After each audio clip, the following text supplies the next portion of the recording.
What's going on, people? We are Tottenham TV. Welcome back to a call-in show. We are going to be going through the Timo Werner signing. Obviously, a lot has been made out of our first signing of the summer. Timo Werner on loan with an option to buy at the end of it. A lot of negative opinions, a lot of positive opinions. We do have a poll in the live chat going on right now, which actually... I said, is Timo a good signing? I said yes, no, or depends. And yes is currently leading the way with 44%, with 29% apiece at no and depends. Well, it's actually fluctuating a lot. So get your votes in, guys. We will be keep referring back to it. But 60 votes at the moment. Come on. Yeah. So on the face of things, is he a good signing? Is he a good signing? It's a good question. It's a very good question. I think... Having all seen him firsthand, what he's capable of, we know what Timo Werner is. He's a player who I think he's a functional player in the system. I think he's quite good at getting to the byline, getting those crosses or passes across the face of goal, creating that element of chances. I think as well in transition, he's quite a good player to have because he's got really rapid pace and he gets in behind. He can cause defenders trouble when he squares them up one-on-one on the byline. When he goes on the outside, he does a little fake to the right, stop, and then go on the outside on the left. His left foot is fairly decent as well when it comes to going on the outside and his crosses. But we also know that he's not a very good finisher, to say the least. Unless he's got an open goal, and even when he has an open goal, sometimes he still misses as well.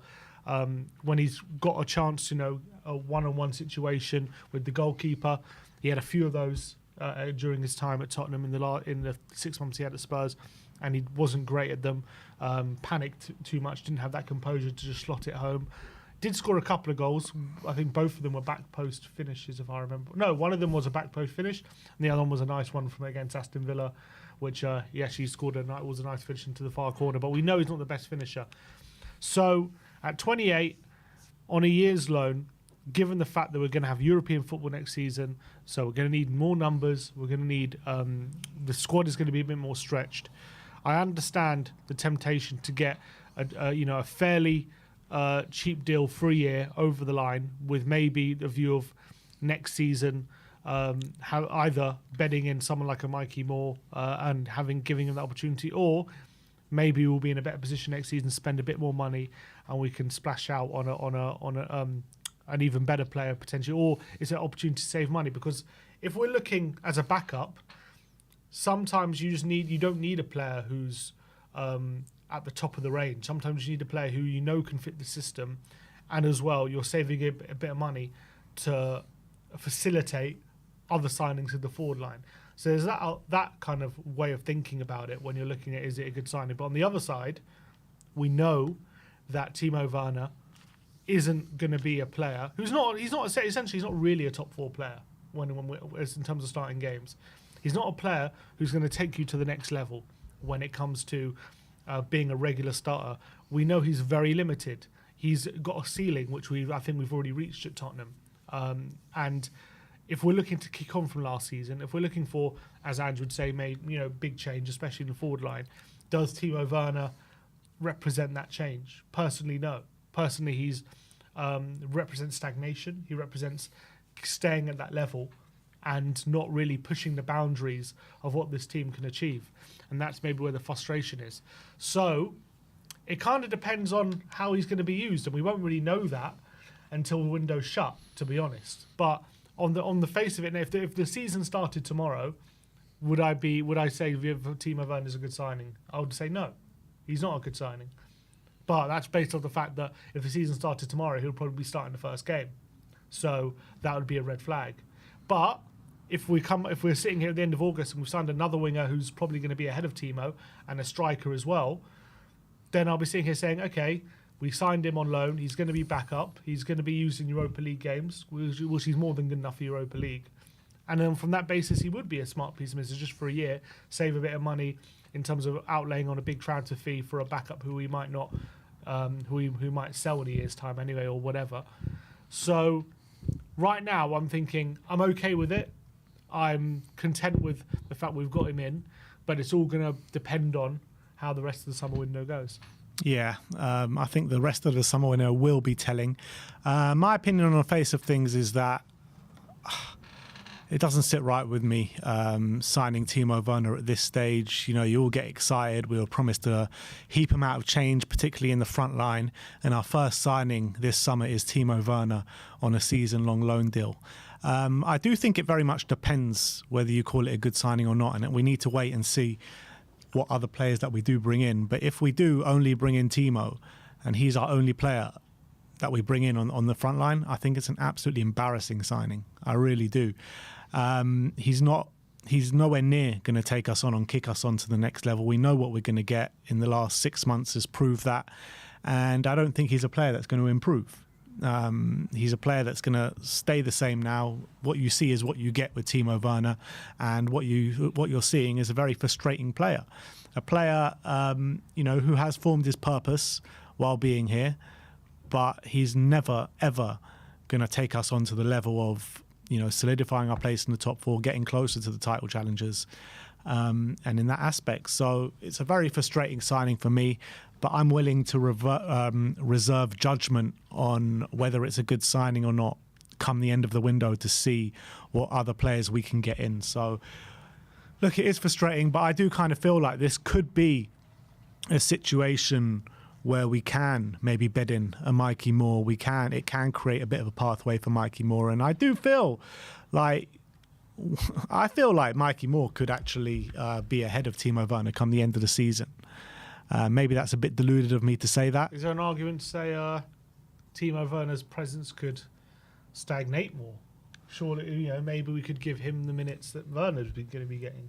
I think if Mikey Moore comes in and proves himself, then there's no way that we'll favour a Timo over Mikey if he proves himself in the minutes that he does get. He needs to take his chances.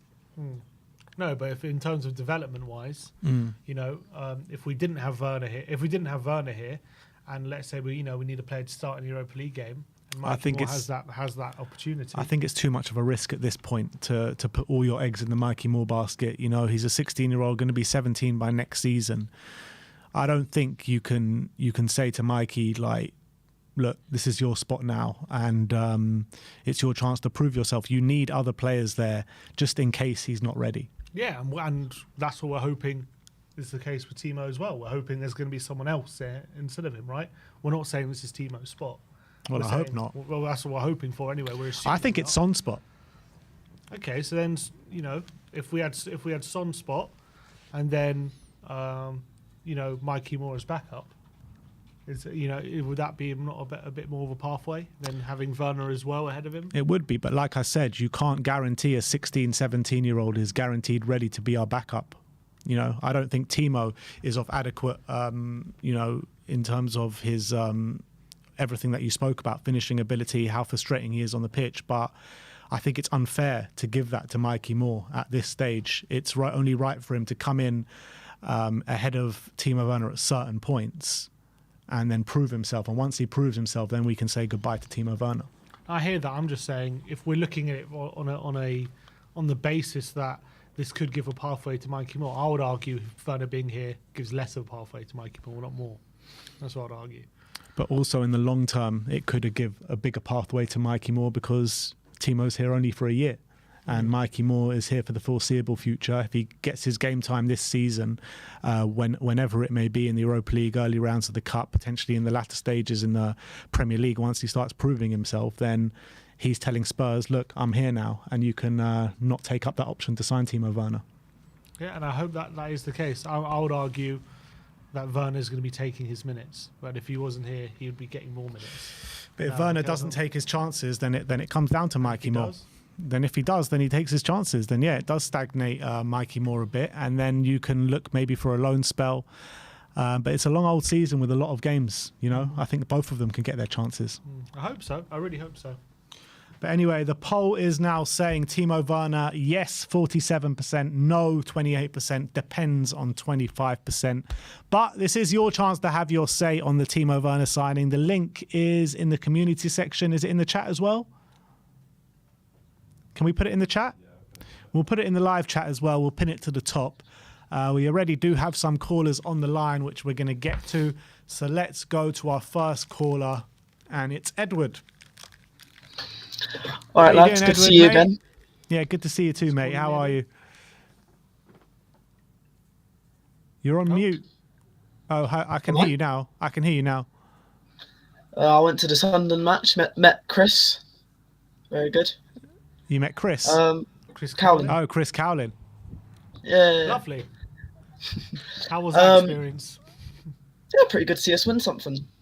Yeah, it was nice to see us lift the trophy for Yeah. once, wasn't it? Sunderland in the final. You Yeah. know in Football Manager, when you win something, it felt like that. Fair play. Who really stood out for you that day for the under-21s? This might sound a bit unoriginal. Original, but Will Lancashire, 2 goals, good promising youngster. I think he'll get his chance next season in the Europa League.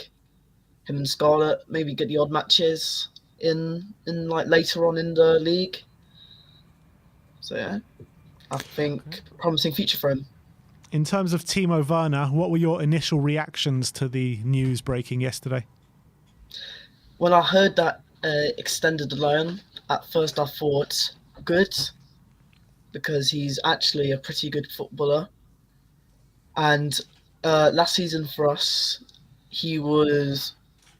people were acting like he was horrible in the chat, but he wasn't horrible. He was pretty good, making those runs in, doing those late crosses, leading to goals, starting up the attack. Sure, he didn't have the goal contributions, but it's not always about getting a goal and assist. It's about building the attack every so often. So, do you think for if we want to kick on next season, Timo Werner can help us do that? Or has he got a limited ceiling, which we've already seen? I think he's got a limited ceiling. And I think if Timo Werner is the only player we are signing, only attacking player that we're signing this window, then you have to really open your eyes to the hierarchy. Because Timo Werner is a good footballer, but he's not Champions League football good. At least he's not anymore. That went out the window second he joined Chelsea. So you really got to ask yourself, is this going to be... Are you going to buy him permanently next season? And hopefully move on with him? Because we've only extended his life. We haven't purchased him, which means if things go wrong, we're not stuck with our hands tied behind our back saying, well, we have to play him. We can go, right, you can go back to Leipzig. But we kind of know what we're going to get with Timo. We saw it, which you're saying is a good footballer. I think, he did have his moments, but when you're looking to kick on to the next level, I don't believe he's the answer. So does it represent not going forward? Does it represent just a bit of stagnation, potentially even going backwards when we're looking to really kick on next season? I wouldn't say going backwards, because going backwards would be playing Gill or Solomon instead of Werner. I actually would say going forwards, because when those few games where we had Werner, he actually did something for the team, like Aston Villa, Nottingham Forest. He really helped the team, and I think next season he's either going to be playing in that same role or being a backup player, like a super sub. So when he's needed, he can come on in short-term notice and just get crosses in, score. So I do think it's doing something now, but I don't think it'll be a future plan. Well, the option to buy is 8.5 million. Very cheap deal in this current market. For you, what does he have to do to earn that permanent move, and for you to be happy for Spurs to activate that permanent move? Well, I mean, if we get Champions League football and we're activating it, there's only 2 conditions to that. Number one, he has to be scoring the goals and getting the assists. How many? In it. How many? 4 goals and let's say 6 assists. That's 4 my goals minimum. Well, he got what? 10 2 goal goals and 3. contributions. He got 5 last year in 6 months, so he's likely to get that, I would say, isn't he? Yeah. But you need to remember, is he going to be playing every other week in the Premier League? Is he going to be playing in the Europa League and the Cups? What's going to go on with him? We don't know. We don't know what his role is. It depends who we bring in. If we bring in a Illing Jr. or a Inaki Williams, then he's not going to be playing week in, week out for the Premier League. He'll be a bench warmer. So that's when you have to ask, 10 goal contributions, is that going to be enough to activate an £8 million buy option? And if we get Champions League football, is he really Champions League quality even next year? If he's not now, then how, when he only gets older, will he be a Champions League quality player 1 year later as a bench warmer? Okay, wait. What was the second condition then? So you said 10 goal contributions, and what was the second condition? Second condition is that we don't do well in the Premier League next season, which I don't see us doing.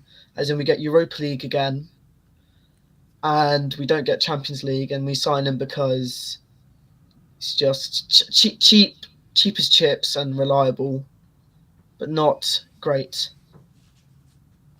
Okay, so when in a year's time, what's your prediction? Will he be signing on the dotted line permanently, or do you think we'll be letting him go?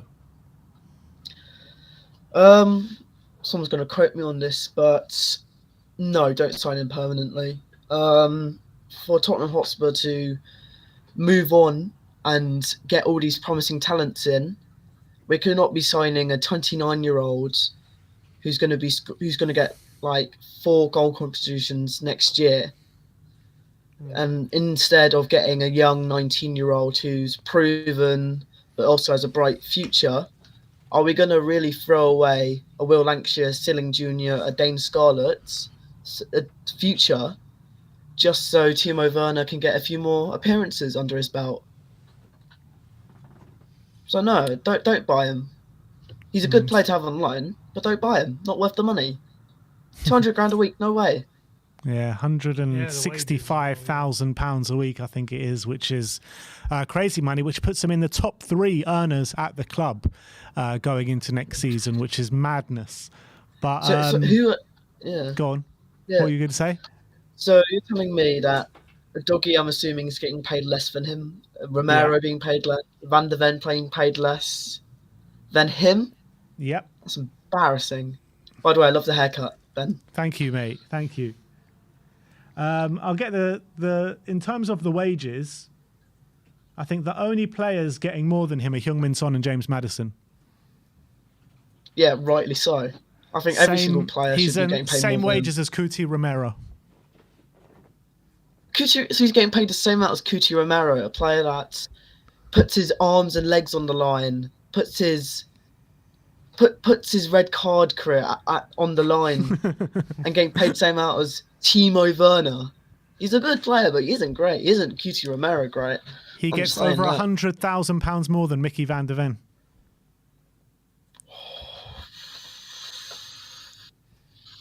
I can't even say anything to that. I just can't. Anyway, Edward, thanks for your opinions today. Thanks for calling in, and we'll see you next time, my friend. Yeah, see you soon. Just a reminder, guys, the call-ins are available, so please check the live chat and the community section. The link is into calls. All you have to do is click that button and come and have your say on Timo Werner. Next up, expect some fireworks. It's Mr. Stelios from Tottenham away. We don't have an image because I think it was very grainy, but we are just going to bring him on just on audio. Are you there, Stel?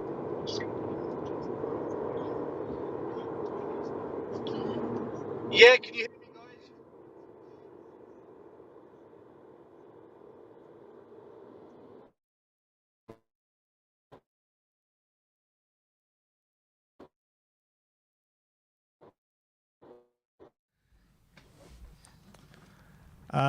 That was, please reconnect, Stel, and we will get you back on.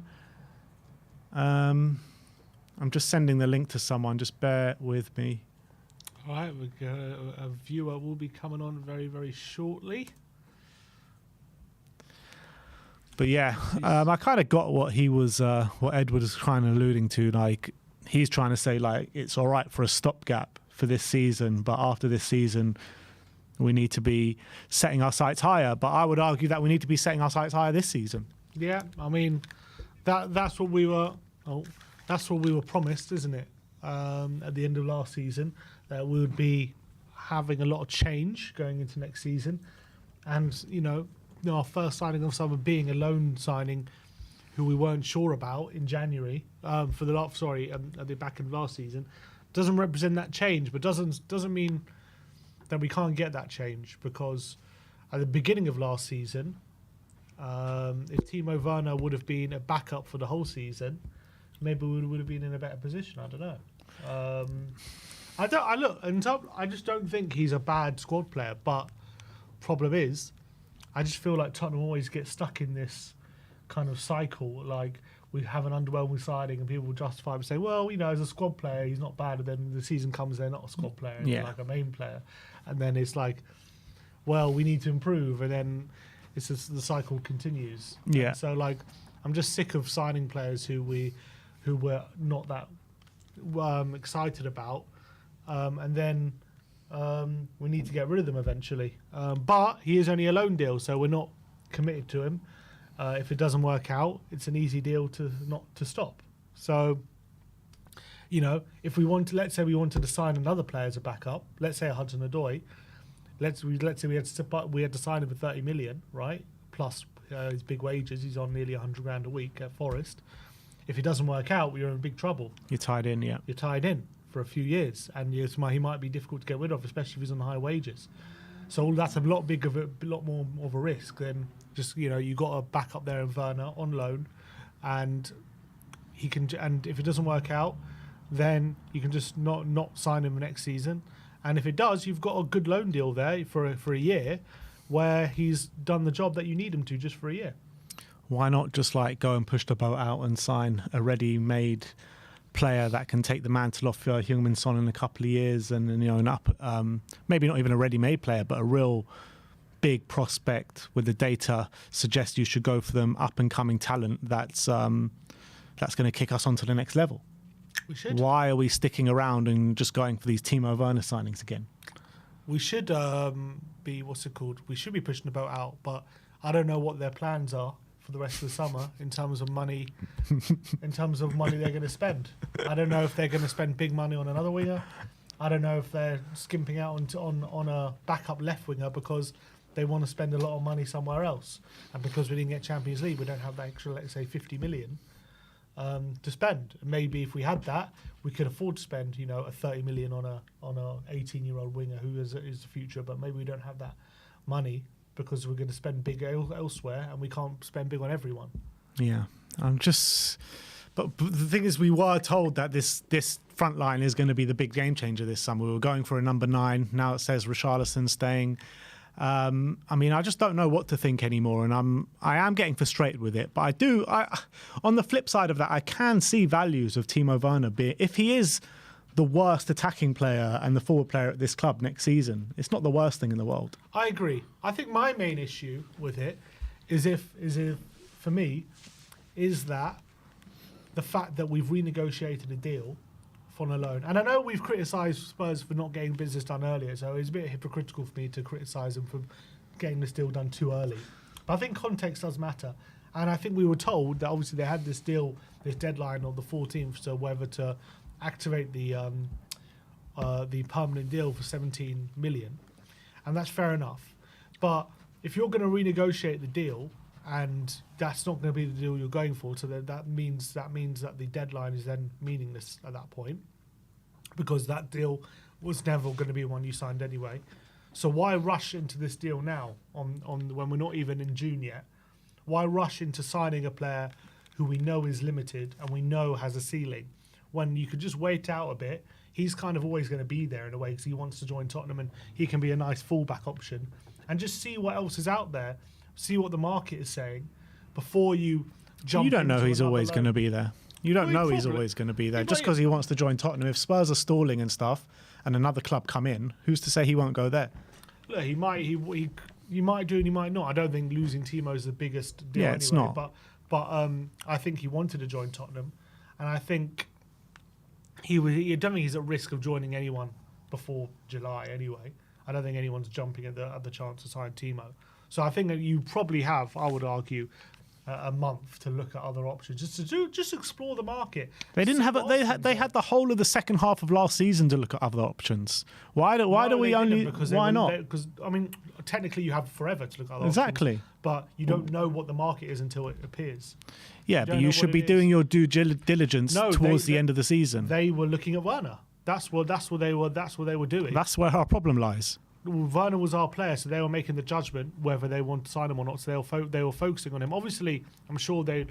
You're telling me we got a looking at whole the scouting players. net where we've got Johan Langer in the Paratici there, Daniel Levy running the ship, Ange Postecoglou. You're telling me they're not having constant meetings looking at potential signings and then just saying they're focus not. on Timo Werner? I'm not Why s- are they not? I'm Why? not saying they're not. I'm sure they are, but you don't know what kind of movement there's going to be, and you don't know who's going to become available and who's not until the market is there, until the summer hits, and it's all about timing.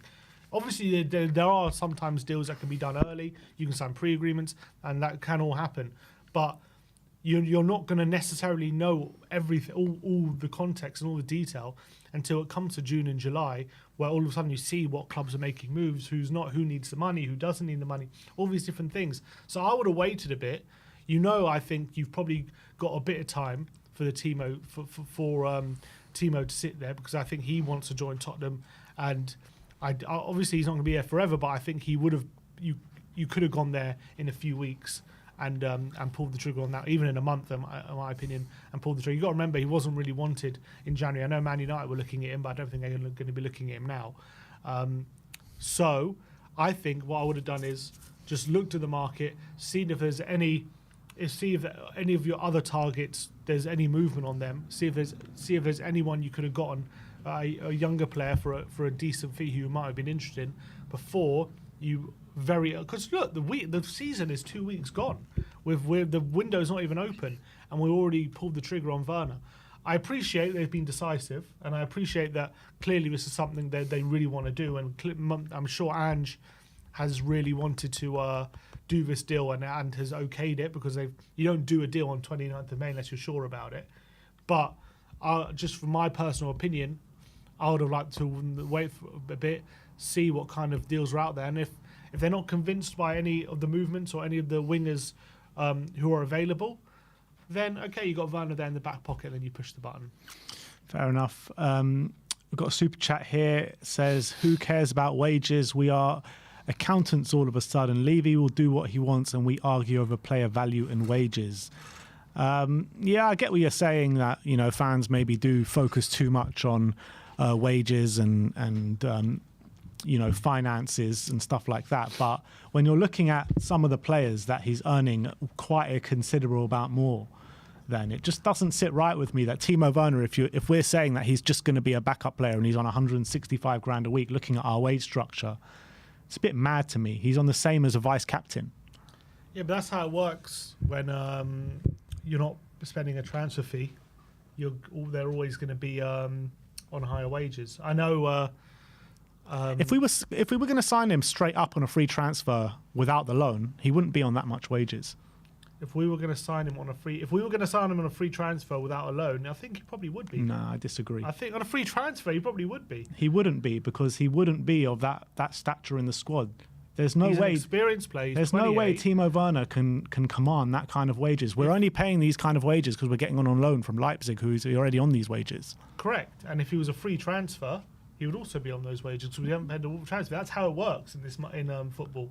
If you don't sign a transfer fee, a large portion of that fee go. That's why Ramsey was on like 350 grand a week at Juventus. Not because he's that kind of stature player, because he was a free transfer. Yeah, but at that time when Juventus signed him, he was like a really good player.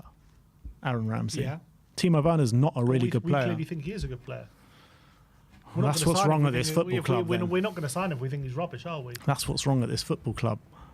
But I'm just saying, that would be his wage if we signed him on a free. Now, if we had to pay a transfer fee, I think we'd probably tell him, look, you can't be on this wage. But if he's on a free, I think he probably would be on that It's wage. madness. Same level as Kuti Romero, just $5 grand a week behind James Maddison. I think it's absolutely madness. But anyway, let's go back to you guys and let's get Johnny on next. Johnny, how's it going, mate? I'm just laughing. It's like The fan base is in meltdown. Wait till they find out when Richie's going to stay. I mean, can you imagine the meltdown? We've already found out, mate. I know. Well, saying nothing. I listen. Look, I understand the meltdown. I do. But let's be serious, right? The transfer window doesn't open officially to the 14th of June. There's a lot of business, to be done between now and the next week because FFP and PSR, all of those that need to get rid of players, that would be Chelsea, Forest, Everton, Newcastle, and a couple of others. They have to get their business done by the 30th. The Euros, they kick off going to Euro camp next week, and no business is going to be done a week before the Euro starts. So Gareth Southgate and some of the other punters.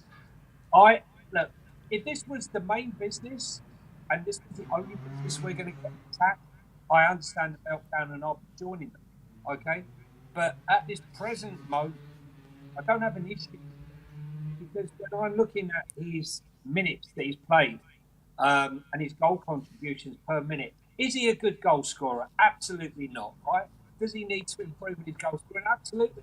Does he have experience, though? Yes. Does he have pace? Yes. Can he cross the ball? Yes. He has attributes. He has good attributes, but he has negatives as well. I'm not going to sit here and defend those negatives. But to Briley's say he has nothing positive to add to the squad.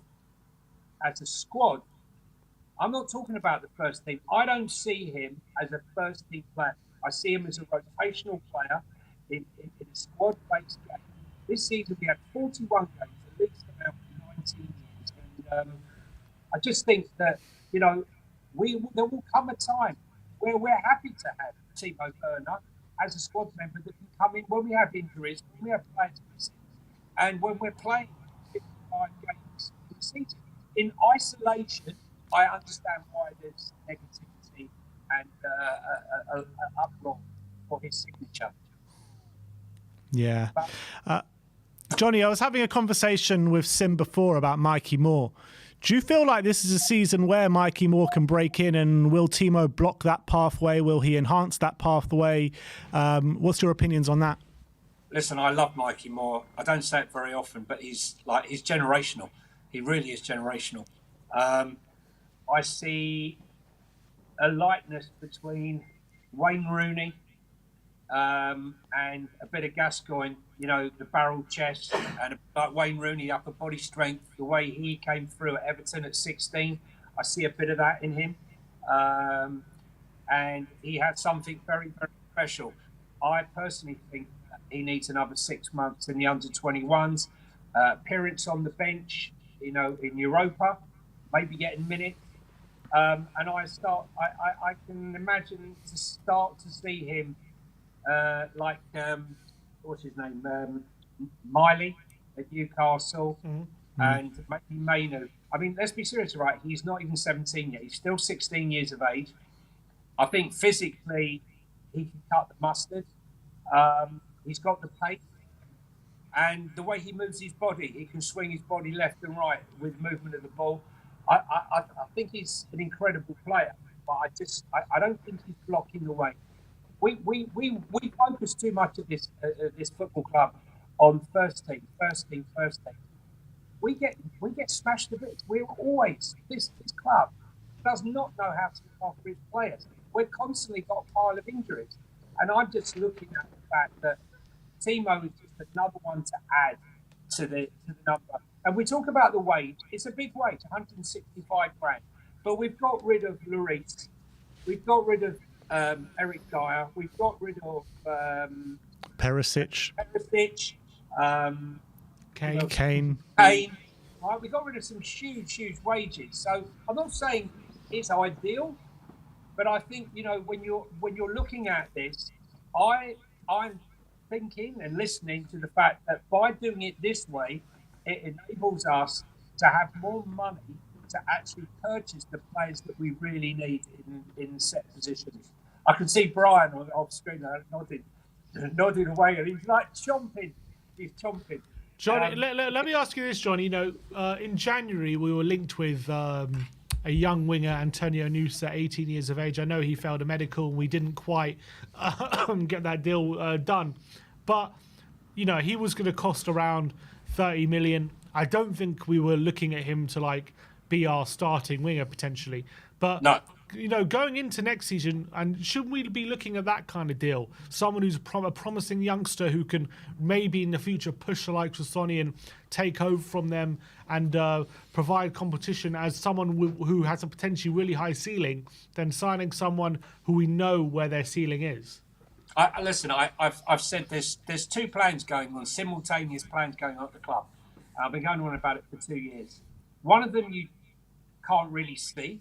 And we're only starting to see the fruition of that, is what Fabio has done with Werner and others at the club. Is, bring along and acquire the top 16 to 19-year-olds that they can find on their doorstep and in Europe.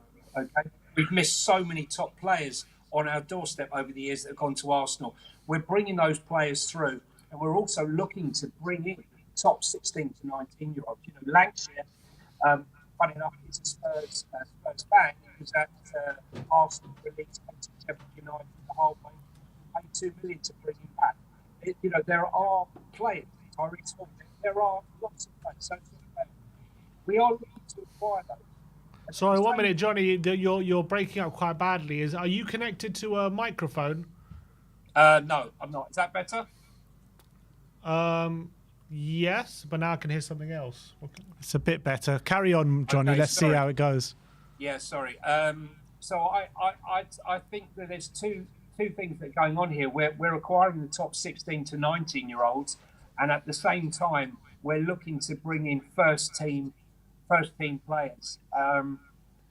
We need a conveyor belt. This club should not be looking at having one or two players coming through every 10 years. That's no good to this club. But at the same time, you have to be buying top players and spending 60, 70 million pounds on these top players.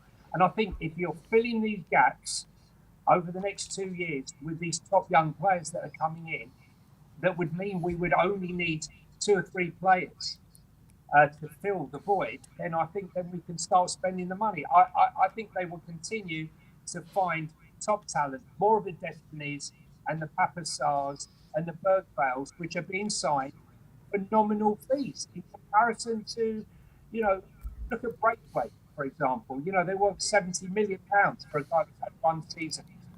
The fees being quoted are ridiculous. So our best bet is to let Fabio do his business with land and bring in the top talent throughout Europe, which is going to turn into the £70 million players.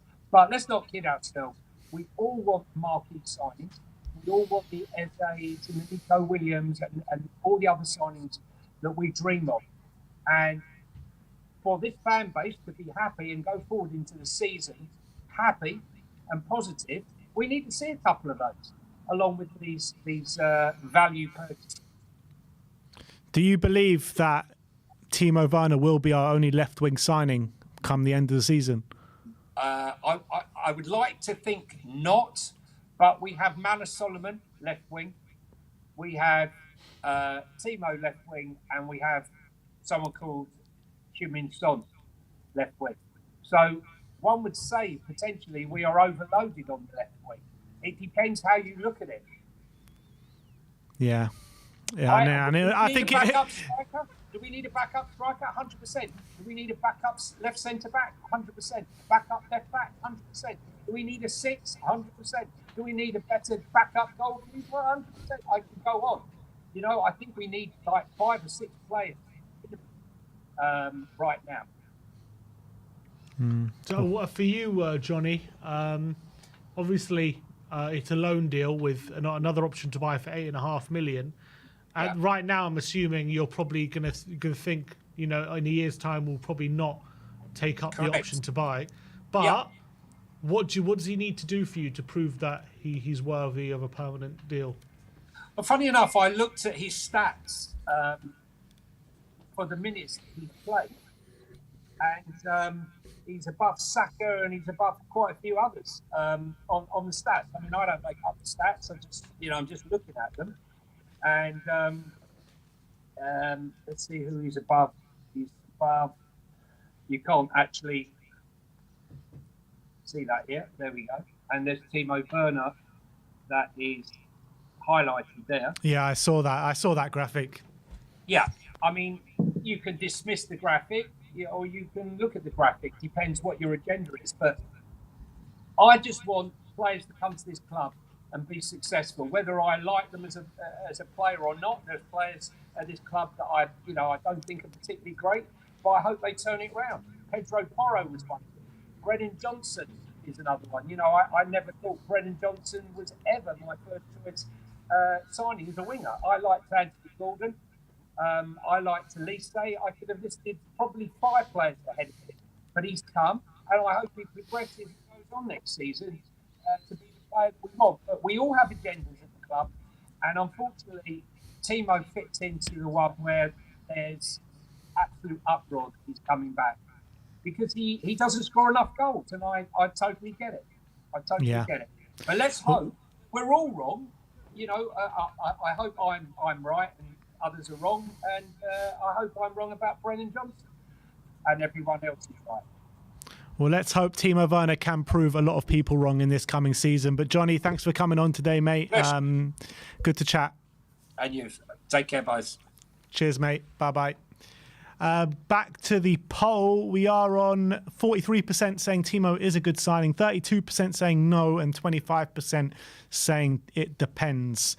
Now it's time to move on. And it's my other half of the Mitchell brothers, it looks like. It is Brian Daigle. How you doing, Brian? Yeah, I'm okay. How are you two? You are massively lagging. Let me go out and come back in. Give me a sec. All right. It's happened before.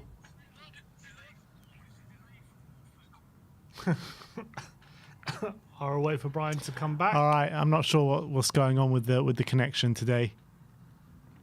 But where do you stand in that poll? I think I'm very much in the depends category. Yeah, I think depends for sure. It looks like we're in the minority. Yeah, most people are saying yes. Is there someone else in the background? Because I can hear watching, something. What's that game when you drop the? Is it Breaking Point? Was it? I can hear someone watching that game. It's that game where you drop the penny. You drop the tipping point. Someone's watching Tipping Point in the background. I can hear. Apparently, Jack Pickbrook has just said Spurs are about to trigger an option in Heung-min Son's contract for another year, 2026. No surprises, but very encouraging news. Let's. It looks like Brian's back. Brian? Is it better now? Yeah, much better, much better. How are you doing, brother? Yeah, I'm good. I'm good. I'm not happy with this transfer at all. And I'm sure we'll get into this, but why can't I say I'm not surprised? Well, listen, mate. You know what? I look at it. Johnny just mentioned someone like Brennan Johnson, who I've backed all season and will continue to back. I think there's some growth in him. I think there's a ceiling there. The first signing of the season, £165,000 a week. I think that works out in being the third highest earner, and he's not a guaranteed starter. I also think, looking at it, I didn't want Callum Hudson-Odoi, but if someone gave me the choice, you have this or this. We had this chat yesterday, Ben, when we spoke. I would have taken Callum Hudson-Odoi based on the fact that A, would have been a homegrown, B, would have been younger, C, he actually scores goals.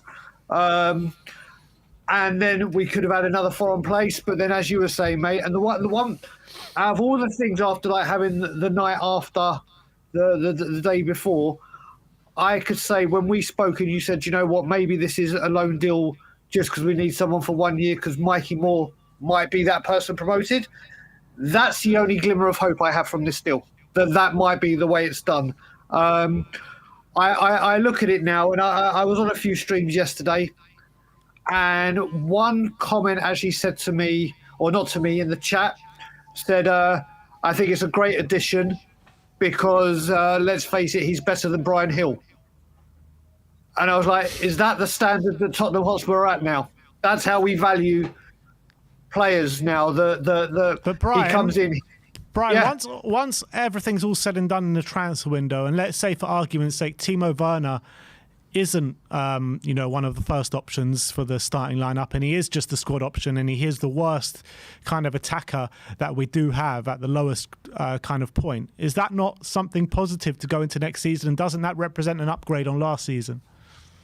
If that happens, if we sign, let's just say, for instance, for me, let's just say we get an Eze, and I'm just chucking names here that we've been linked to, an Eze, a Morgan's Gift White, a left centre back, whoever that may be, and a striker to go up alongside Richie or overtake Richie, then I'll do what I did in January. I'll come here and say, do you know what?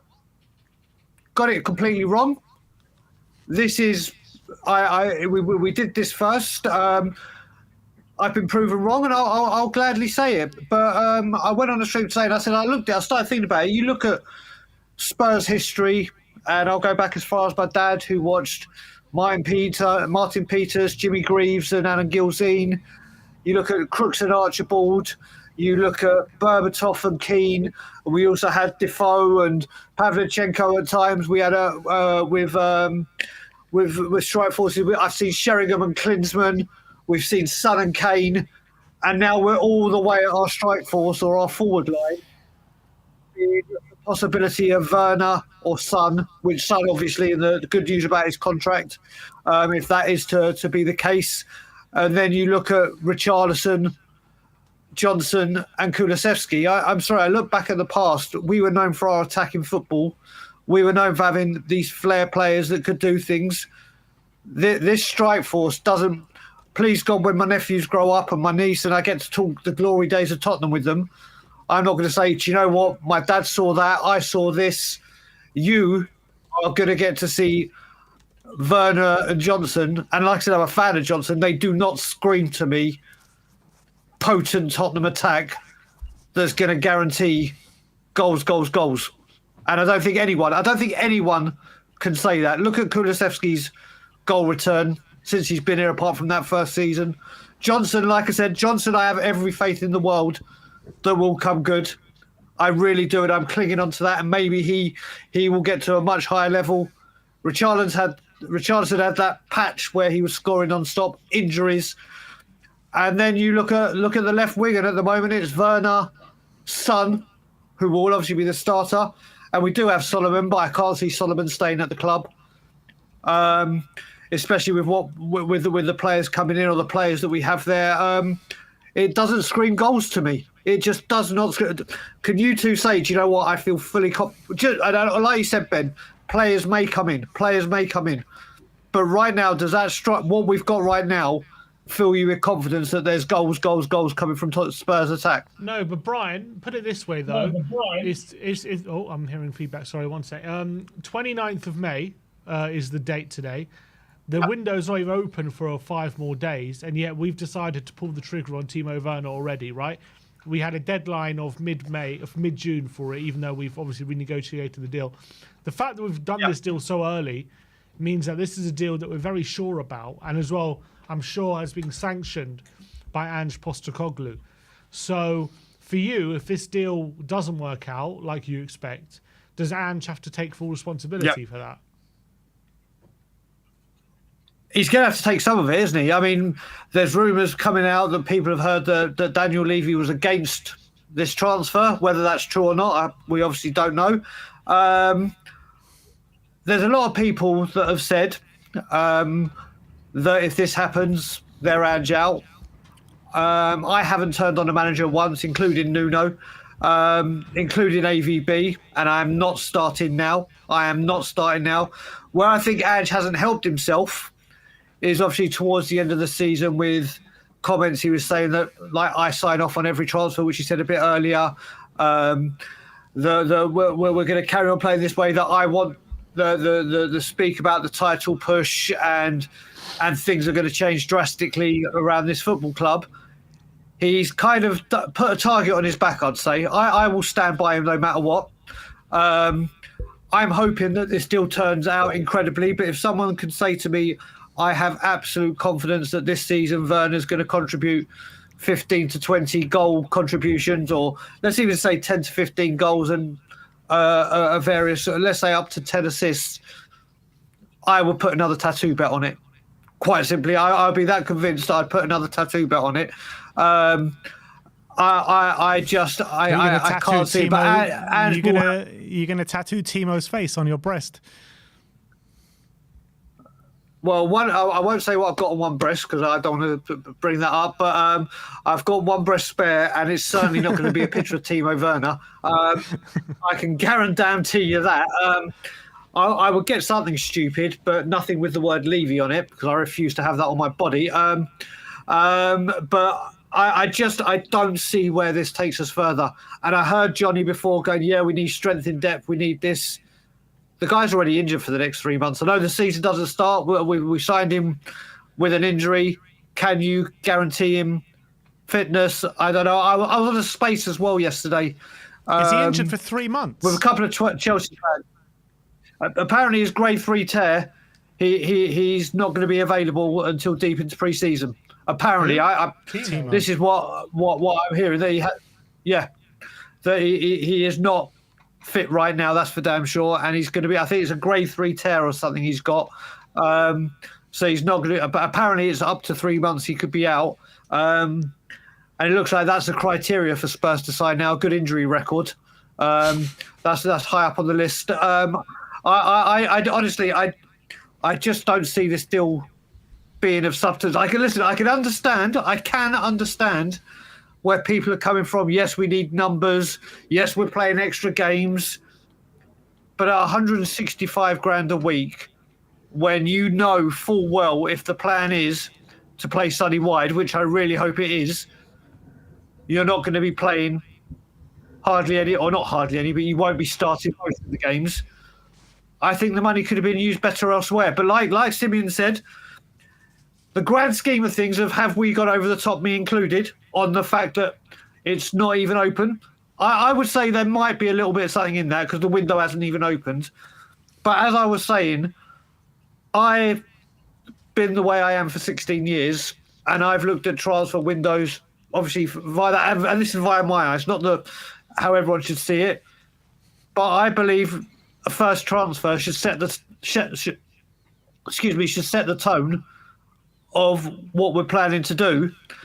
I believe from what we've heard that Andrew said that he's given all his recruitment and needs and wants to the transfer team to handle. Why have we not? And obviously we don't know what's going on in the shadows, but Spurs never ever operate in the shadows. Why aren't we working on deals that could have been, that needed to be done for let's just say Conor Gallagher. Let's just say Conor Gallagher, who's obviously going to be with England. I know that deal could be more complicated because there's Chelsea involved in our rivalry, but surely you try and work on the hardest deals first to try and get them done, especially if they're on international duty. And if it had been announced with a Conor Gallagher and there's a Gibbs White, and again, I'm just chucking names out that we're heavily linked to, say, hey, we got this double signing, we've got this one for X, Y, and Z, whatever the player, and we're going to announce that Timo Werner has come on loan. I think he gets a better reaction. Not saying everyone's going to go, oh, brilliant, we've got Timo, I'm delighted, but I don't think he would have had the absolute meltdown that it's caused.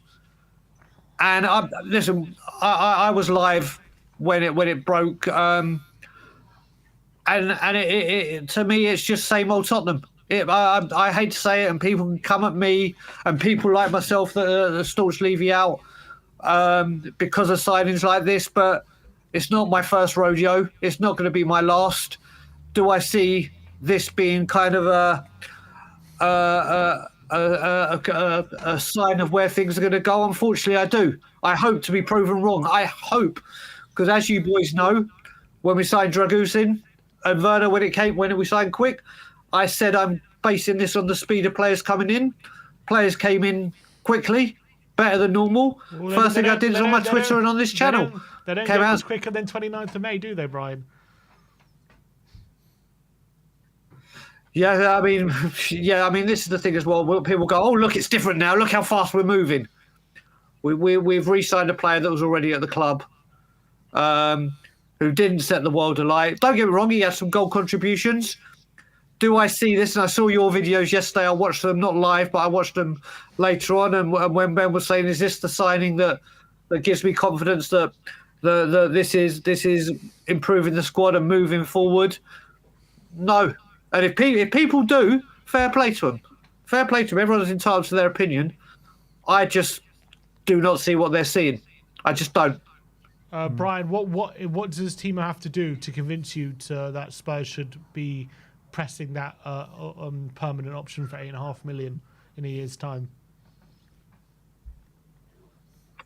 I'll be honest, I don't think there is something he can do unless he has a literally Harry Kane 30 goals and what assist season, which I don't think he will. Like we said at the beginning, like when I spoke to Ben, the kind of carrot I'm kind of reaching out for out of this deal is like when I was speaking to Ben, and Ben said, "You know what if this is a loan deal to give Mikey Moore the year to develop?" Because like Johnny said before, Mikey Moore is very, very special.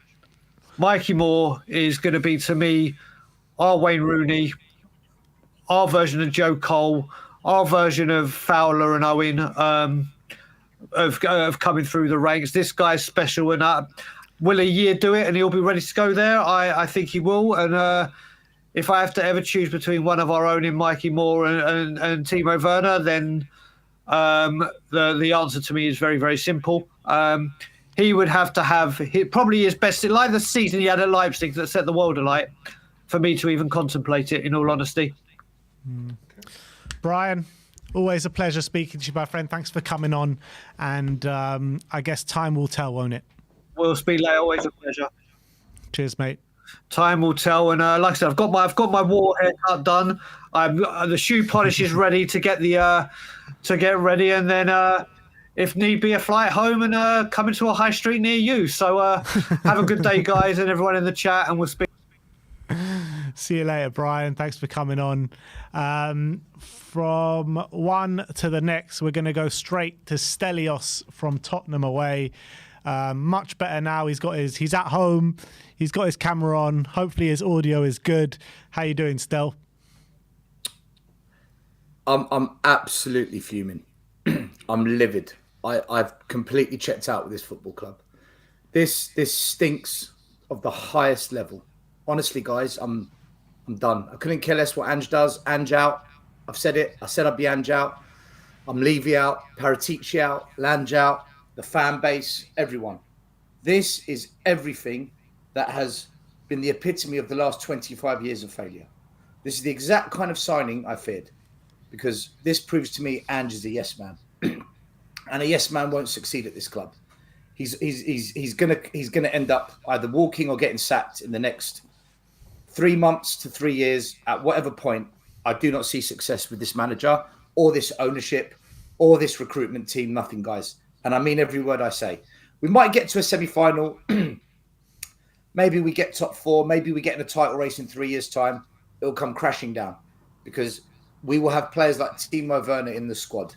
The kind of players that will come on the pitch and miss that big chance or fail to score that goal because he's got the worst shooting accuracy. He's got the worst shooting conversion rate. He doesn't score goals, but yet he's going to play as a forward in a front three. You name me a club where you have players in the front three of a forward line and they can't score goals. That's what we've just signed. But it's okay, because he's a backup. We don't want competition for starting places. We want a backup. That's what we've resorted to as a fan base. There's no such thing as a backup. He's a drop-off. Just like Loriente was a drop-off from Kane. Just like Clement Longley was a drop-off from Romero.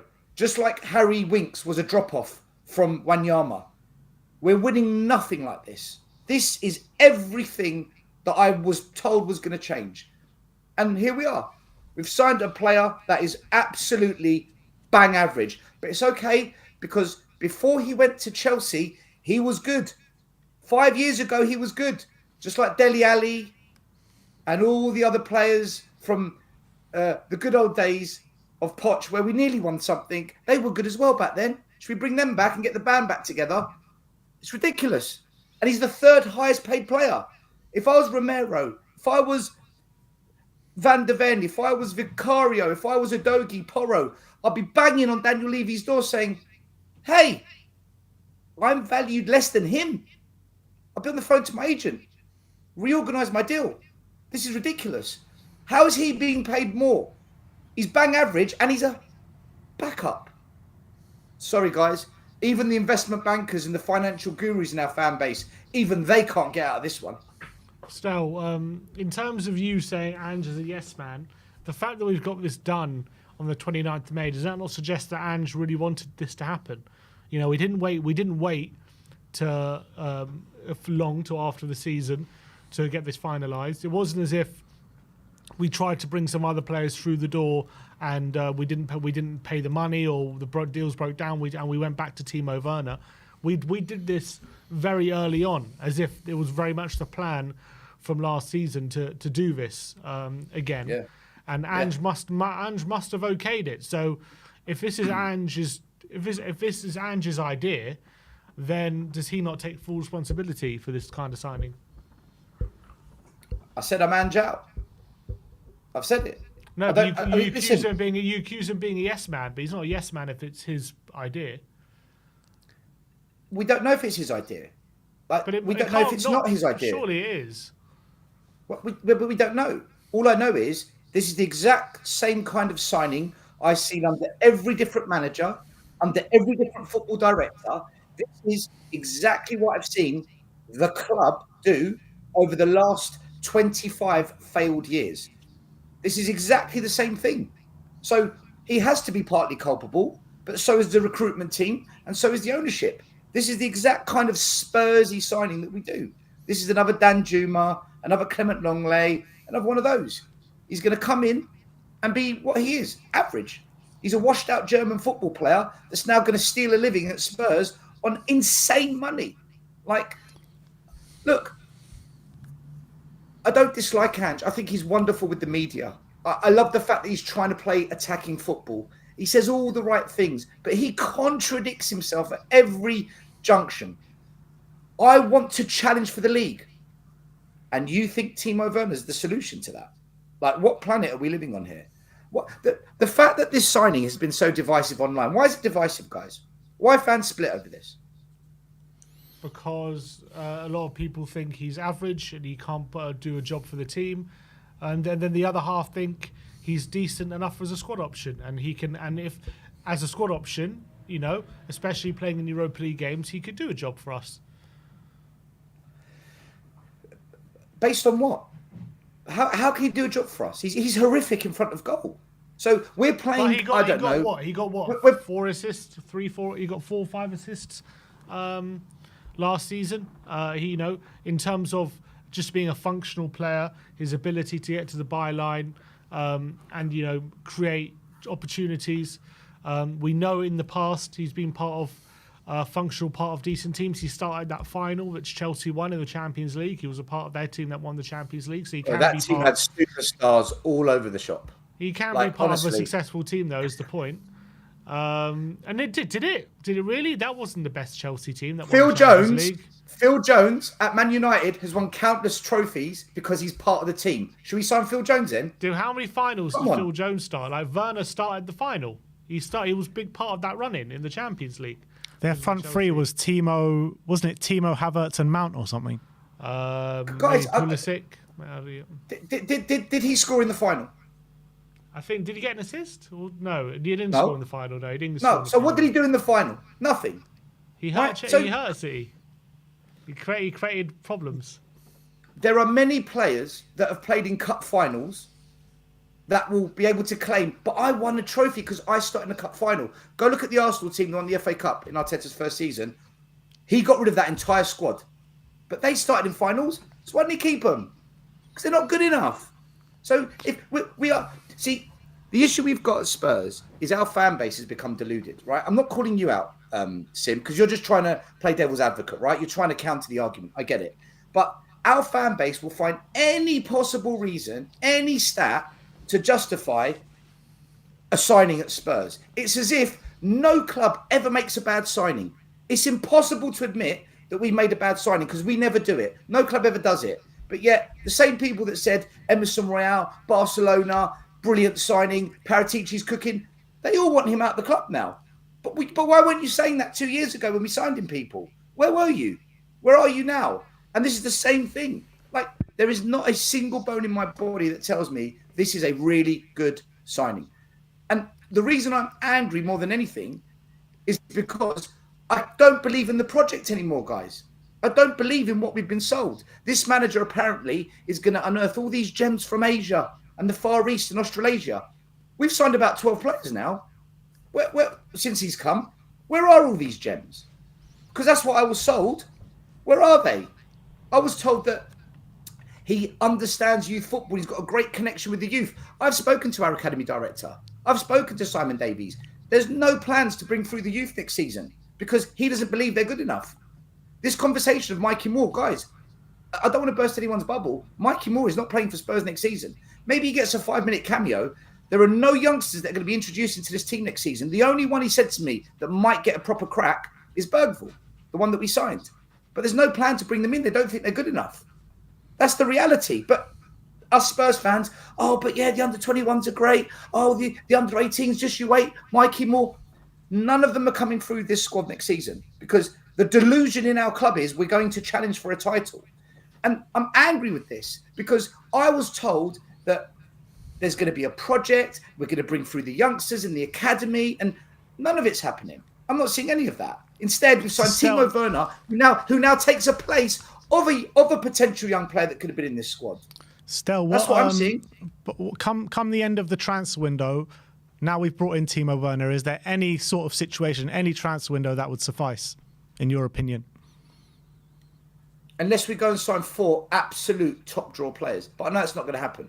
You know we're going to do that. We are going to do our damnedest best now to sign a Conor Gallagher, which is what? Is he a massive upgrade on what we've got? No. We're going to look to sign a Solanke, Hudson-Odoi, something of that ilk. Great. More bang average players.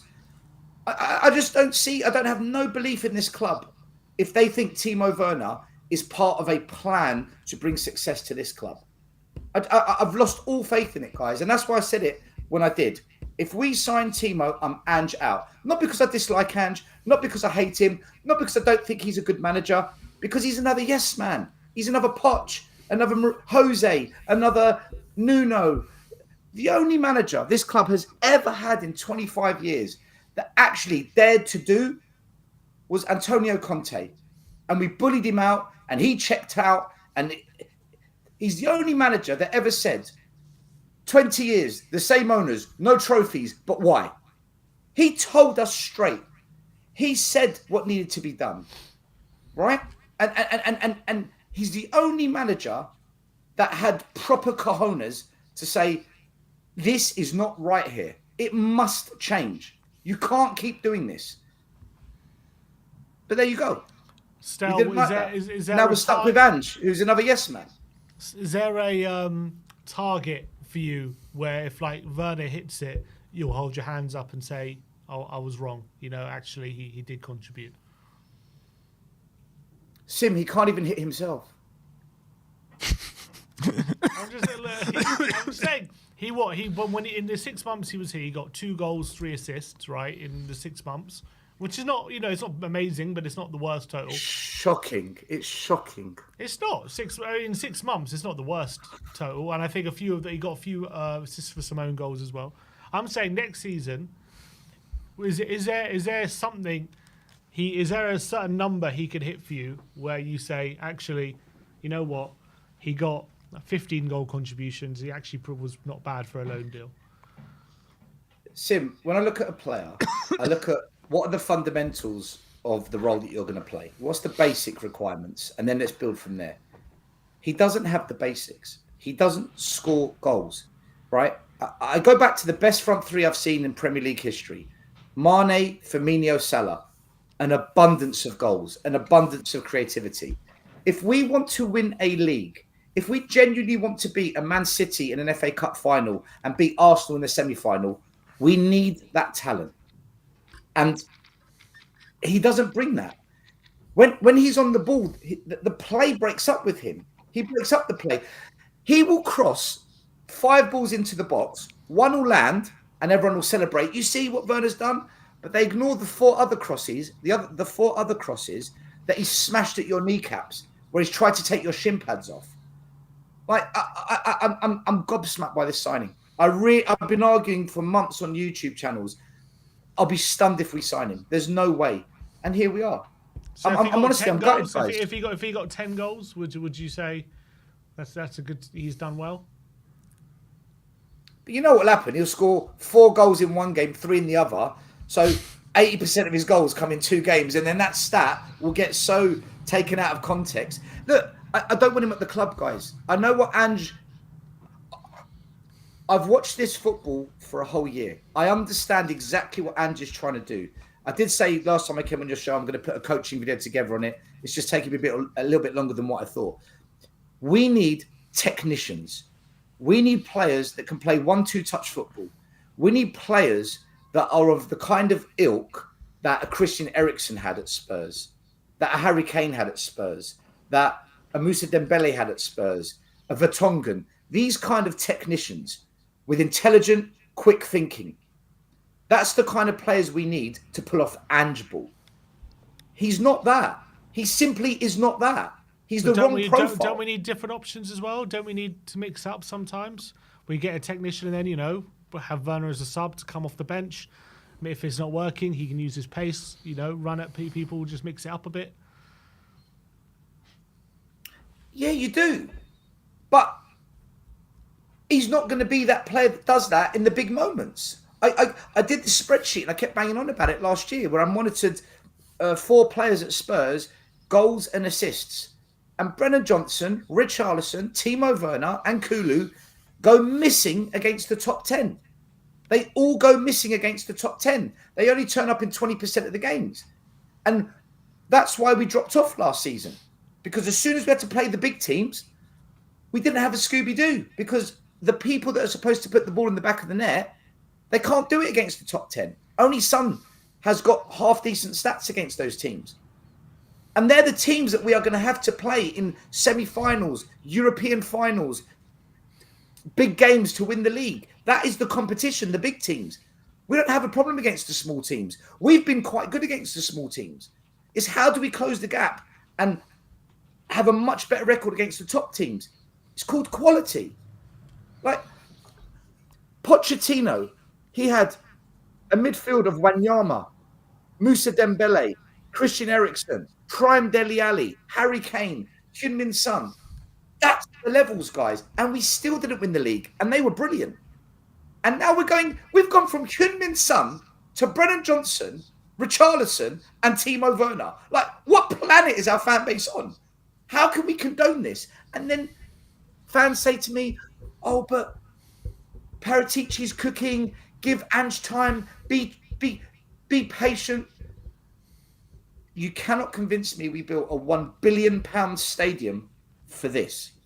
I'm so unimpressed, so underwhelmed by it, guys. Honestly, and I don't think we're going to make one really good signing, like an Eze, and the rest are going to be the same old, same old.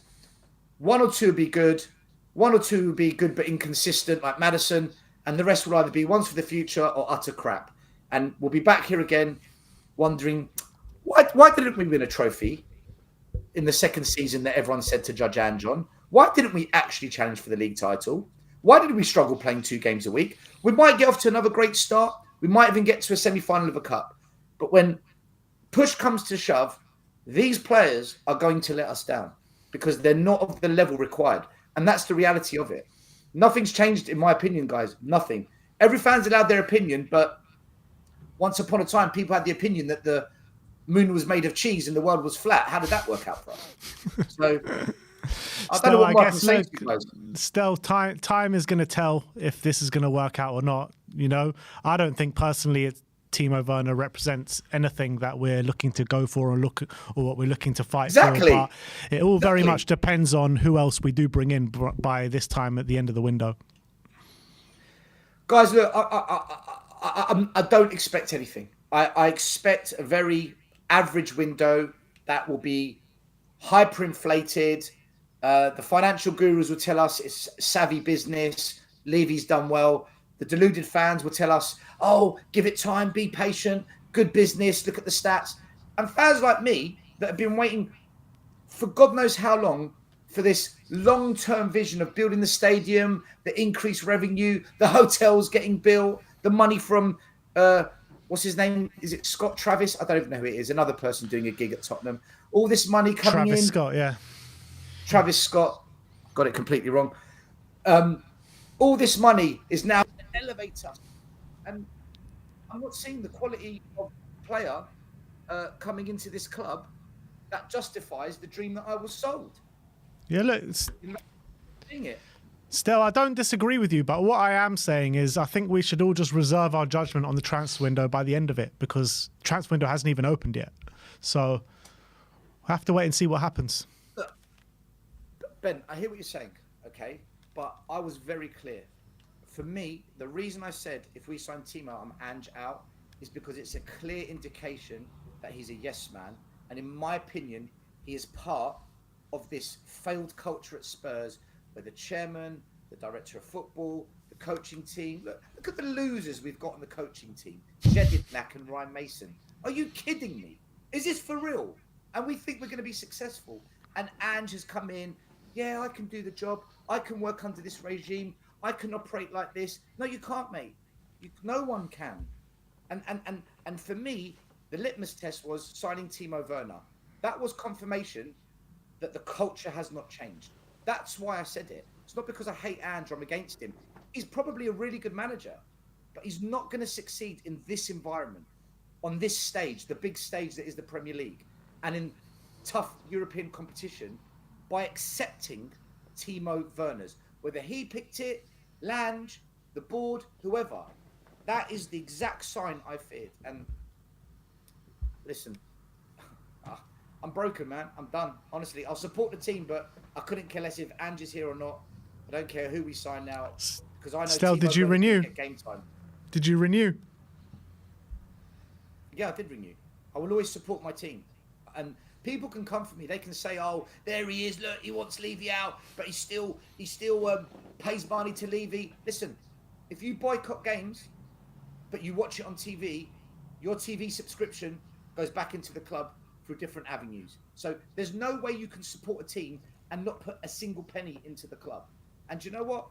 If it does turn toxic, I want to be there and be chanting Enoch out. I want my seat in that stadium if we get to that stage, because I just don't see this working. I'm sorry. I don't want to be this fan. I don't want to be saying this, but I can't do this. I can't be one of these ultra super fake positive energy fans. Yeah, every signing's great. Yeah, we're going to win the World Cup. Yay! I can't do it. I'm just keeping it real, you know? I think Van der Ven was an outstanding signing.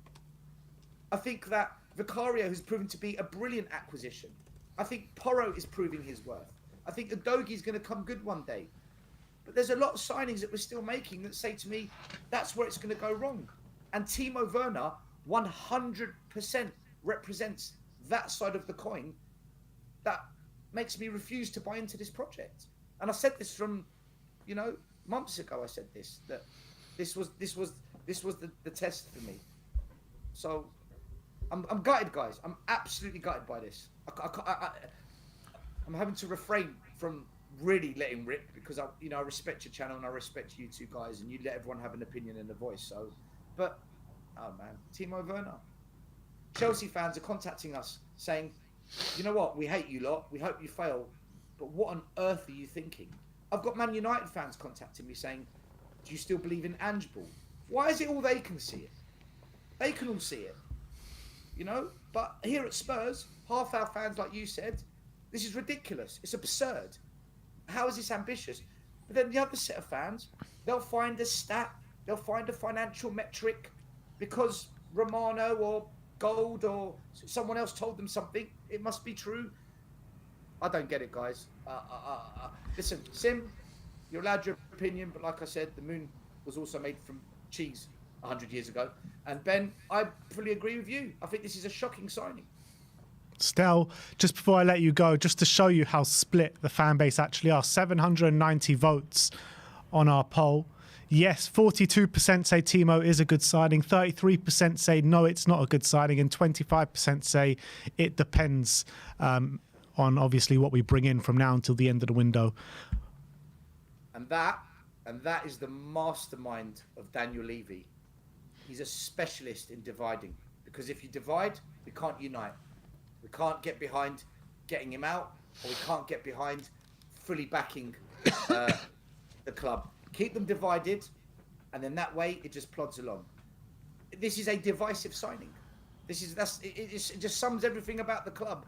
That Ben, Sim, do you know what, guys? I'm going to be really honest with you guys. You know, I'll open up a bit here. I'm seriously beginning to fall out of love with Tottenham Hotspur in so many ways. I grew up, okay, in an era where Spurs were called the kings of the cup, right? I'm a little bit older than you guys. We were never known as a Premier League, or back then it was called the Barclays League. We were never known as a league-winning team, right? We were never known as a championship-winning team, but we were always feared in the cup. Teams never wanted to draw against Tottenham. Oh no, we got Spurs. We were the kings of the cup. We had the record wins of most FA Cups when I was growing up. We were really good in the League Cup as well. That's called the Carabao Cup now. And we had a little bit of European pedigree, a little bit of European history, better than Arsenal. Still to this day, better European pedigree than the Goons from South London. We've lost it. We've lost all of that. And I've really tried my hardest to want to back this club, support it, just cheer us on and whatnot. But it's been sucked out of me. And I'm not the only fan like this. It's the way we behave towards football. We've become this corporate, money-making, investment banker's paradise. And the football, it's almost like it's there, we'll keep it running, but it's one part of several moving pieces, and it's not the focus. It's not at the core. It's not the love, the heart, the passion of the fans. And the fans, they've been diluted into those different sections as well, where, you know, if you're to ask a Spurs fan nowadays, what do you want as a priority? If you could pick one thing, what would you pick? Some would say trophies. No matter what, I want trophies. Some would say I want an experience, I want a journey. Some would say I just want a good day out, I want to be there and just enjoy the day. And then there's others that say, oh, my priority is we must have a sustainable, self-sufficient, well-structured, financially savvy ownership. I don't want oil money. I don't want nation state money. And everyone's priority is slightly different. That was never the case when I was growing up. It was trophies and the love for Spurs. Good, crap, brilliant. Back the Spurs because we will win trophies. And every 5 years, on average, we picked a little something up. And do you know what? We were happy. We were proud with that. We walked with our heads held high. You know what I mean? Now, I don't know what we've become. And Timo Werner is symbolic of that cultural change that's happened to our football club. From top to middle to bottom, all stakeholders, fans, everyone involved, beg your pardon. And the proof of the pudding was that Man City game. How divisive was that? And that for me, guys, is killing my love for the club. Honestly, I'm on the cusp. I'm on the cusp of just saying, sod this. I'm going to go follow some random European team just for jokes, just so I can enjoy my football. But anyway, that's how I personally feel. You know, I'll be here for another season, but Timo Werner, I don't want to pay money to watch him play football. I think he's a terrible football player. I don't want to see him kick a ball. I don't like watching Richarlison on the ball. It puts me off. I want to see the Hoddles, the Waddles, the Linekers, the Berbatovs, the Dembeles, the Kanes. That's what I want to see. Because I know that's the best chance of me being a fan that enjoys watching the football on a match day and a fan that can believe that maybe we can win an FA Cup again or a Carabao Cup again. Signing Timo Werner kills it for me, guys. It absolutely kills me. So there you go. Stel, I think we're going to leave it there, but thank you for coming on. Very emotional and some very good points made as well. But we'll see you next time, my friend. Take care, guys. Big up. Everyone subscribe to the channel. Cheers, mate. All right, that was Stel. Next up, we had Rocco, but his camera has gone off. So I think he's left. Is there anyone else? Oh, look who it is. Someone who hasn't been on the show for a while. And I'm sure he's going to find something inside so strong. And here he is. Mr. Barry himself. Let's bring him on. Barry, how's it going, mate? How we doing, lads? New haircut. Is this your fault, Ben? You got a new haircut, and we signed Timo Werner on loan, and we're all having a meltdown. Yeah, well, I thought you said Timo Werner's going to get 20 goals next season. You were quite happy with the signing. If he goes and gets 20 goals next season, what are we going to do then? I mean, look, I get it. Is it underwhelming? Yes. Does it stink of everything that's happened before? Yes. But guys, come on, the transfer window's not even open. I mean, it opens in 3 days, 2 days. And I think, like you said, Ben, yesterday, I'll take a Werner if we get an Eze. So look, I think all the things that are going on at the moment with all the other clubs, you've got, and I know people say, well, it's not about all the other clubs, but Manchester City and Arsenal are going to have the same manager. We don't know what's going to happen with United. Obviously, Ange is there, and I think that this season is going to be around stability, right? And it's about stability from the managers. We don't know what Liverpool are going to do with Arne Slot. We don't know what Chelsea are going to do. They'll probably have a new manager before the season starts anyway. So that'll be another situation. Villa, okay, they've got Emery, but we saw what happened last season with Europe. Is that unless they strengthen, do they have a deep enough squad? I don't know. Obviously, look, we need to bring some of the under 21 players in, and obviously maybe some other ones, the younger ones, Mikey Moores and everything else. But I think, look, let's see where we are at the end of the window, not even before it's even begun, because I think we as a fan base have just done the typical thing that we always do, and it's either one end of the spectrum or the other. There's no, okay. Bipolar FC. Look, mate, if there was a trophy for the most overreactionary fan base, we'd be winning it every season. And Sim was right yesterday. We should just go and support the under 21s. We'd be in a much better situation. We're winning trophies. We're winning games. I just think, look, I understand it. I understand it for the people that have been, for a long time. They've seen mediocrity.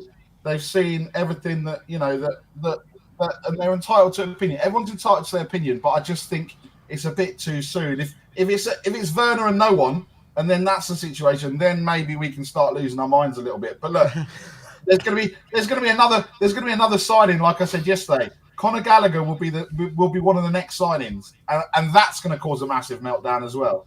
So I don't know what to say. Chelsea, maybe. Barry, let me ask you this question. Well, in terms of the Werner signing, obviously we've seen him for 6 months already. We know what he can do. When it comes to signing him on a loan for another year, like in your opinion, should we be making signings like Timo Werner based on what you've seen? I'm not saying one way or another whether he's good enough or not. I'm just in your opinion, based on what you saw in those 6 months, should we be making signings on the basis of that quality? And also, with the argument that people say, he's brought in as backup. Well, is that basically saying, well, he's fine, it's a good signing as long as he doesn't play? Is that the argument there? Yeah, look, for me, if we'd signed him, we would have had to pay what would we have to pay? 20 million? 15, 17 million euros. Whatever it is. So and in the new deal, it's what, half 8.5 million euros, yeah, or is that pounds or whatever it is in old money? So look, I guess in terms of from a deal perspective, I guess it's no risk. If he comes in, scores 20 goals, or has 20 goal contributions, then that's brilliant. If he doesn't, then obviously he's the third highest earner at the club on £165,000 a week, right? But I think, like I said earlier, not a lot of we're not going to see clubs going out spending 100, 200, 300, 400 million anymore. I think there's a lot of clubs that are worried about PSR or FFP or whatever they want to call it this season. Everton can't sign anyone. They're told they're only going for loan deals. We obviously need to get rid of a load of players, but for me, look, I'm okay if it leads to what Ben says. If there's I'm okay with Gallagher. If I'm honest, he definitely improves what we've got in terms of the games that we've had.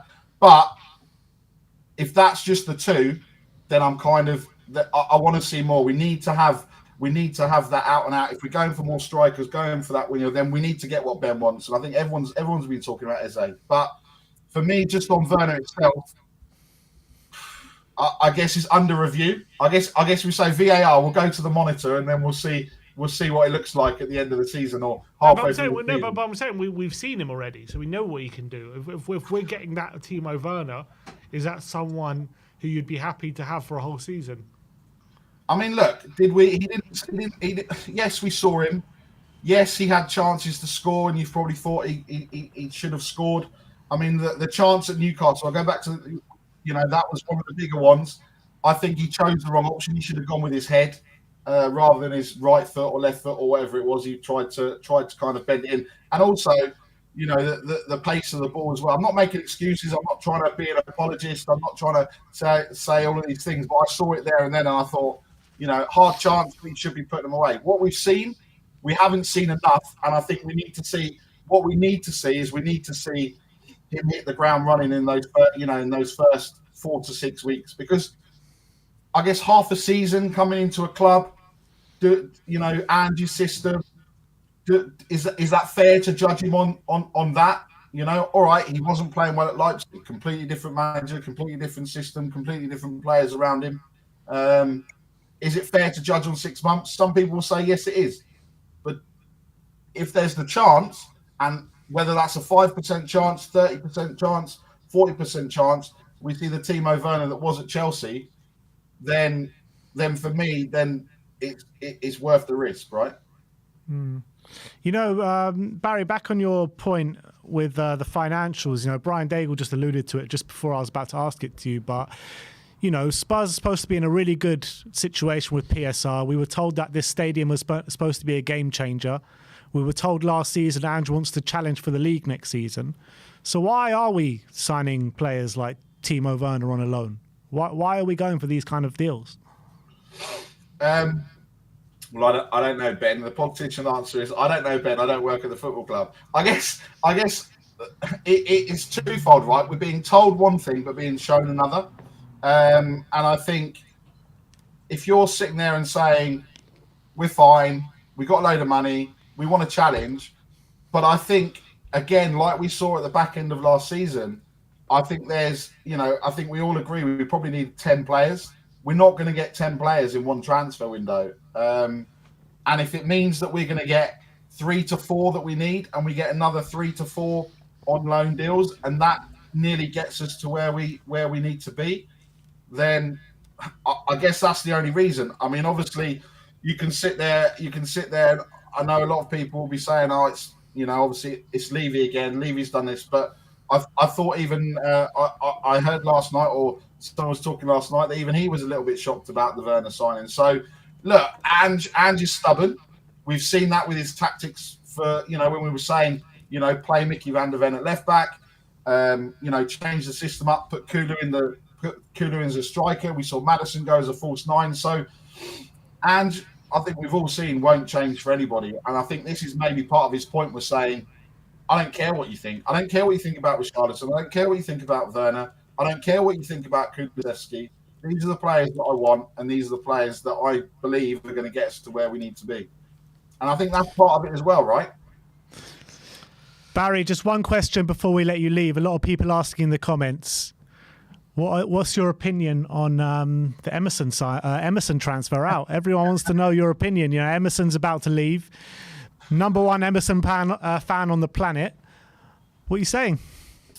Well, look, obviously, all those people that hate Emigo, clearly the scouts at all the top clubs in Europe are trying to find a right back, and there's no surprise to me that they have come after Emerson Royale. You've got AC Milan, Juventus, Bayern Munich now. Okay, Bayern Munich signed Eric Dyer, so I'll give that with a pinch of salt. But look, if he goes, look, as I've always said, I love his attitude. I love his camaraderie around the dressing room and around the club. We do need better, but for me, obviously, I'll be devastated if he goes. But I think, look, we do need better than Emerson Royale. I don't want to see the Prue crew being broken up before it's even begun. Him and Richarlison. But look, like I said, I'll be devastated.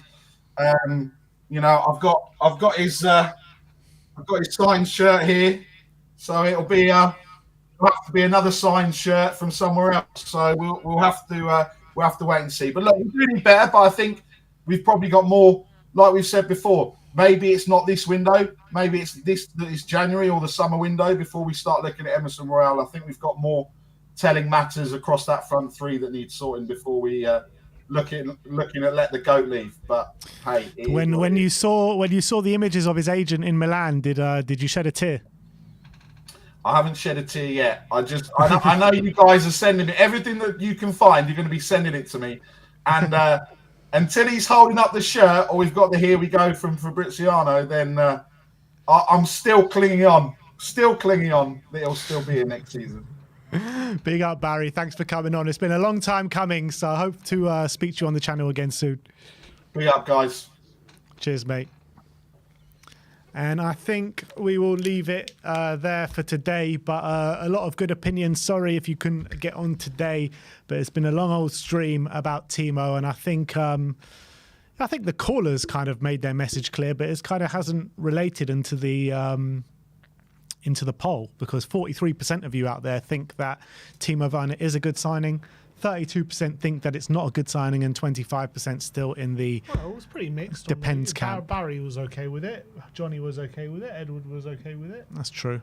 With Brian, it's just like the long calls. Brian and Stel stayed on for a long time, so it just maybe clouds the vision or clouds the opinions. But yeah.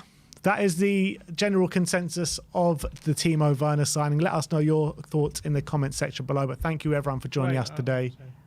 Like, subscribe, and comment. And as always, come on, you Spurs.